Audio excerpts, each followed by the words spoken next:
Hello friends, আপুনি বাৰু ব্ৰহ্মাণ্ডৰ হেতু ৰহস্যৰ বিষয়ে জানিব বিচাৰে নেকি যেটো ৰহস্য মানুহক জীৱনত যি লাগে হেতুকে আনি দিব পাৰে হয় মই ক'ব বিচাৰিছো বিখ্যাত সূত্ৰ হেয়া হৈছে ল অফ এট্ৰাকচন অৰ্থাৎ আকৰ্ষণৰ নিয়ম এই ল অফ এট্ৰাকচনৰ বিষয়ে পৃথিৱী বিখ্যাত এখন কিতাপ হৈছে ৰণ্ডা ব্ৰাইনে লিখা দ্য সিক্ৰেট নামৰ কিতাপখন এইখন পৃথিৱীৰ সৰহসংখ্যক সফল ব্যক্তিয়ে পঢ়ি ইয়াৰ ৰুল বিলাক ফলো কৰি তেওঁলোকে জীৱনত সাফল্য লাভ কৰিছে আপুনি যদি কিতাপখনৰ ৰহস্য জানি জীৱনত সফল হ'ব বিচাৰিছে তেন্তে ভিডিওটো শেষলৈকে চাব ৰণ্ডা ব্ৰাইনৰ এই সিক্ৰেট কিতাপখন এতিয়ালৈকে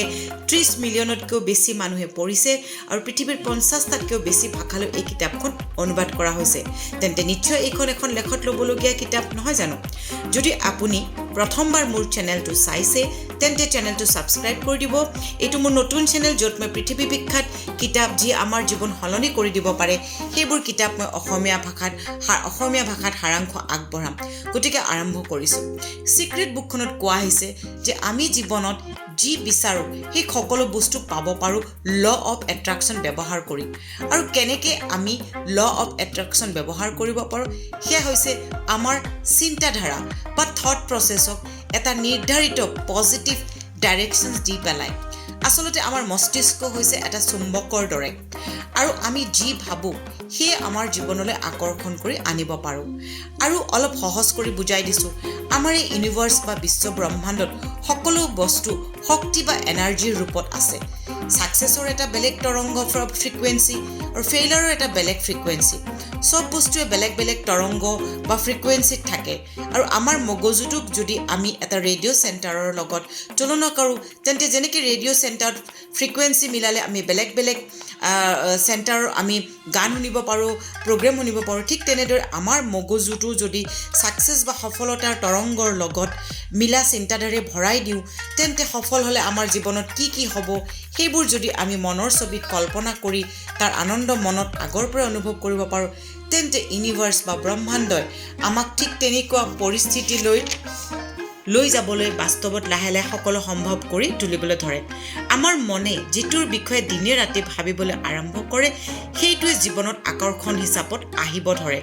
আগতে মই কৈছো যে আমাৰ ব্ৰেইনটো চুম্বকৰ দৰে আপুনি পজিটিভ ভাবিলে জীৱনত পজিটিভ বস্তু আকৰ্ষণ কৰে কিন্তু আমি যদি নেগেটিভ ভাবো তেন্তে নেগেটিভ ঘটনাও হ'ব পাৰে এটাই হৈছে ৰহস্য সফল ব্যক্তিৰ যিয়ে অকল নিজৰ চিন্তাধাৰাক পজিটিভ কৰি ৰাখে বিভিন্ন উপায়েৰে আৰু জীৱনত সকলো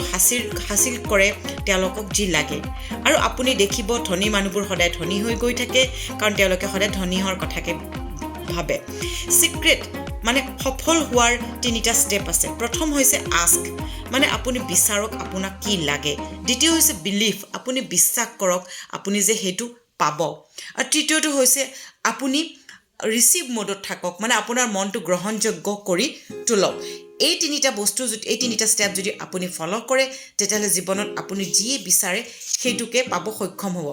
সিক্ৰেট কিতাপখনত আৰু এটা বস্তু কোৱা হৈছে যে গ্ৰেটিটিউড বা কৃতজ্ঞতা আপোনাৰ জীৱনত যিবোৰ বস্তু আছে সেইবোৰ বস্তুৰ প্ৰতি যদি আপুনি কৃতজ্ঞতা অনুভৱ কৰে তেতিয়াহ'লে আপুনি আপোনাৰ জীৱনত আৰু বেছি ধৰণৰ বস্তু আপুনি আকৰ্ষণ কৰিব পাৰে গতিকে কৃতজ্ঞতা যাতে জীৱনত আমি সদায় অনুভৱ কৰো যাতে আমাৰ জীৱনত যি বস্তু আছে সেইবোৰ যাতে বাঢ়ে আৰু এটা কথা কোৱা হৈছে যে ইমাজিনেশনছ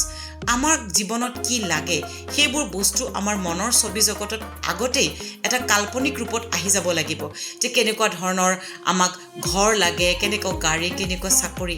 এইবিলাক যেতিয়া আমি ইমাজিন কৰিব পাৰিম তেতিয়া সেইবিলাক বস্তু আমাৰ জীৱনত লাহে লাহে আকৰ্ষণৰ ৰূপত আহিবলৈ ধৰে গতিকে এই কিতাপখনৰ পৰা আমি এইটো জানিব পাৰো যে আমাৰ জীৱনটো আসলতে আমি নিজে গঢ় দিব পাৰো আৰু হেয়া হৈছে সকাৰাত্মক অৰ্থাৎ পজিটিভ চিন্তাধাৰাৰে যদি আমি আমাৰ দৈনন্দিন জীৱনত আমি চলিব পাৰো তেতিয়াহ'লে আমাৰ জীৱনত যিয়ে লাগে সেয়ে আমাক বিশ্ব ব্ৰহ্মাণ্ডই আমাৰ জীৱনলৈ আনি দিব গতিকে এই সিক্ৰেট কিতাপখন এখন বহুত ভাল কিতাপ হয় আপোনালোকে পাৰিলে পঢ়িব আৰু এইটো ভিডিঅ' সবৰ লগত শ্বেয়াৰ কৰিব থ্যাংক ইউ সো মাচ